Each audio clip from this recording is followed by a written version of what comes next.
In January 2025, the Anti-Defamation League released the most comprehensive study of anti-Semitic attitudes ever conducted. They surveyed over 58,000 adults across 103 countries. The results should terrify anyone who thought anti-Semitism was a problem of the past. 46% of the world's adult population, approximately 2.2 billion people, harbor what the ADL classifies as elevated levels of anti-Semitic attitudes. That number has doubled in the last decade. 2.2 billion people believe that Jews have too much power, that Jews are responsible for most of the world's wars, that Jews think they are better than everyone else. And in some countries, those attitudes are not just beliefs. They are state policy. This is a list of 10 countries where being Jewish is not just uncomfortable, it is dangerous. And the countries on this list might not be the ones you expect. If you find these stories fascinating, make sure you subscribe to Bloodlines and Borders. Number 10. South Africa. South Africa might be the most surprising entry on this list. A country celebrated for overcoming apartheid and embracing diversity has become, in recent years, an increasingly hostile environment for its small Jewish community of approximately 52,000 people. The South African government brought a genocide case against Israel at the International Court of Justice. And while criticizing Israeli military operations is legitimate, the rhetoric that followed has spilled over into attacks on South African Jews who have no connection to Israeli policy. Jewish businesses have been boycotted. Jewish students have reported feeling unsafe on university campuses. Community buildings have received bomb threats. The Jewish community's formal security apparatus, the Community Security Organization, has reported a sharp increase in threats and incidents since October 2023. South Africa's ADL index score is 47%, meaning nearly half the adult population holds anti-Semitic attitudes. Number 9. Russia. Russia has one of the oldest anti-Semitic traditions in the world. The word pogrom is Russian. The Pale of Settlement, the zone where Jews were legally confined for over a century, was a Russian creation. The Protocols of the Elders of Zion, the most destructive anti-Semitic forgery in history, was produced by the Russian secret police. Today, approximately 145,000 Jews remain in Russia. But that number has been declining steadily as emigration to Israel and the West continues. Since the invasion of Ukraine in 2022, the Russian government has increasingly deployed anti-Semitic rhetoric, accusing Ukraine's Jewish President Zelensky of being part of a Western conspiracy. The chief rabbi of Russia, Beryl Lazar, has walked a diplomatic tightrope trying to protect the community. But the historical pattern is unmistakable. When Russia is under pressure, Jews become targets. It has happened before. It is happening now. Number 8. Turkey. Turkey was once a refuge for Jews. When Spain expelled its Jews in 1492, the Ottoman Sultan Bayezid II welcomed them, and the Sephardi community thrived in Istanbul and Izmir for centuries. Today, that history is being erased by a rising tide of anti-Semitism fueled by the government of President Erdogan. Turkey's ADL index score has risen dramatically, and anti-Jewish rhetoric has become mainstream in Turkish media and politics. Erdogan himself has made statements comparing Israel to Nazi Germany. In 2024, he publicly declared that Hitler would be proud of Israel's actions in Gaza. While this is framed as anti-Israel rhetoric, the effect on Turkey's remaining Jewish community of approximately 15,000 has been chilling. Jewish businesses have been vandalized. Hate speech targeting Jews has surged on Turkish social media. A community that once thrived under Ottoman protection is now shrinking under modern Turkish hostility. Number 7. Venezuela. Venezuela's Jewish community has collapsed from approximately 22,000 in the early 2000s to fewer than 6,000 today. The decline began under President Hugo Chavez, who aligned himself with Iran and regularly deployed anti-Semitic rhetoric. In 2009, the main synagogue in Caracas was vandalized, its interior desecrated with anti-Semitic graffiti. Jewish community buildings have been raided by security forces. The government-aligned media has published conspiracy theories about Jewish control of the Venezuelan economy. Under Chávez's successor, Nicolas Maduro, the situation has not improved. The remaining Jewish community lives in a state of quiet anxiety, and those who can afford to leave have been doing so for over a decade. If you find these stories fascinating, make sure you subscribe to Bloodlines and Borders. Number 6. France. This is the entry that will shock Europeans. France has the largest Jewish population in Europe, approximately 440,000, and the third largest in the world. It also has the highest rate of anti-Semitic attacks of any Western country. In 2023, France recorded over 1,600 anti-Semitic incidents, a threefold increase from the previous year. Jewish schools require armed guards. Jewish neighborhoods have been attacked. Individual Jews have been kidnapped, tortured, and murdered specifically because they were Jewish. The 2006 kidnapping and murder of Ilan Halimi and the 2012 Toulouse school shooting, in which a gunman murdered a rabbi, his 2 sons, and an 8-year-old girl, are the most notorious cases, but they are not isolated incidents. In 2015, a gunman attacked a kosher supermarket in Paris, killing 4 hostages. In 2017, a Jewish woman was thrown from her apartment window by a neighbor who shouted Allahu Akbar.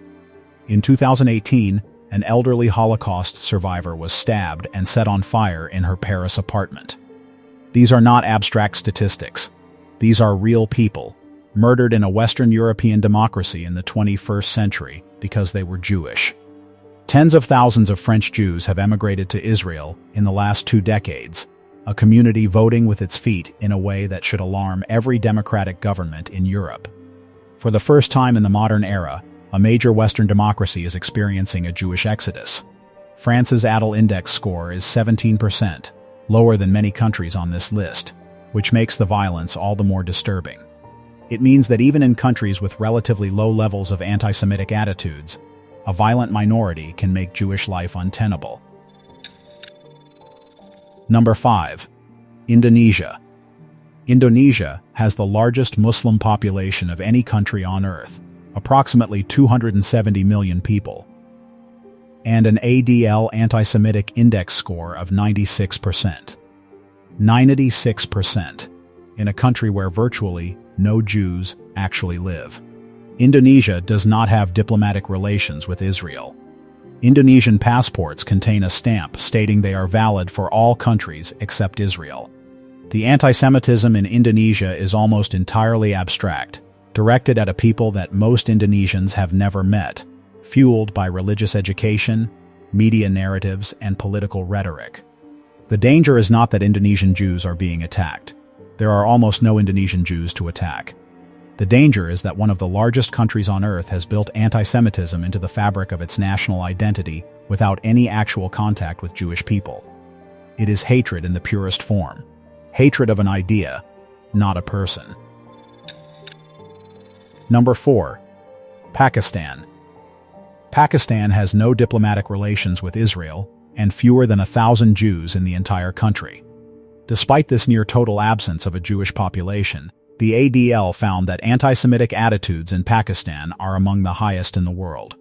Jewish conspiracy theories circulate freely in Pakistani media, politics, and religious institutions. The word Jew is commonly used as an insult.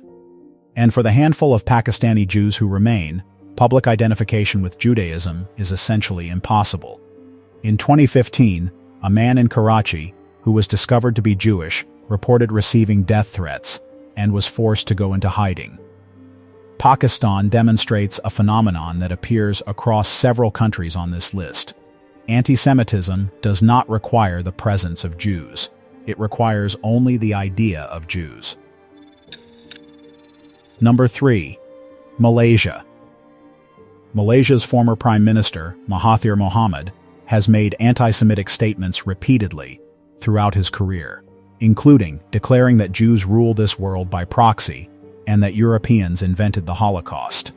Malaysia does not recognize Israel, bans its citizens from visiting the country, and has cultivated a national discourse in which anti-Semitism is normalized to a degree that would be unacceptable in most Western countries. Malaysia's Adel Index score exceeds 60%. There are virtually no Jews in Malaysia. The anti-Semitism exists in a near-total vacuum of actual contact with Jewish people, which makes it both irrational and extremely difficult to counter. If you find these stories fascinating, make sure you subscribe to Bloodlines and Borders. Number 2. Yemen. Yemen was once home to one of the oldest Jewish communities in the world, with traditions stretching back possibly to the time of King Solomon. By 1948, approximately 55,000 Jews lived there. Today, fewer than 10 remain. The last known Yemenite Jews live under the protection of the Houthi government in the capital Sana'a, though protection is a generous word for what is essentially house arrest. The Houthis, who control much of Yemen, have adopted a slogan that includes "Curse the Jews" as an official part of their political banner. It is displayed at rallies, painted on walls, and broadcast on Houthi media. In 2021, the Houthis expelled the last remaining Jewish families from areas under their control. Yemen is not just dangerous for Jews. It is a country where the Jewish presence that lasted for over 2,000 years has been reduced to single digits. The community is not declining. It is extinct.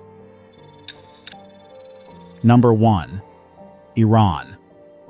Iran occupies the number 1 position because it combines something no other country on this list has: a significant remaining Jewish population under the control of a government that has called for the destruction of the Jewish state. Approximately 9,000 Jews remain in Iran, the largest Jewish population in any Muslim-majority country.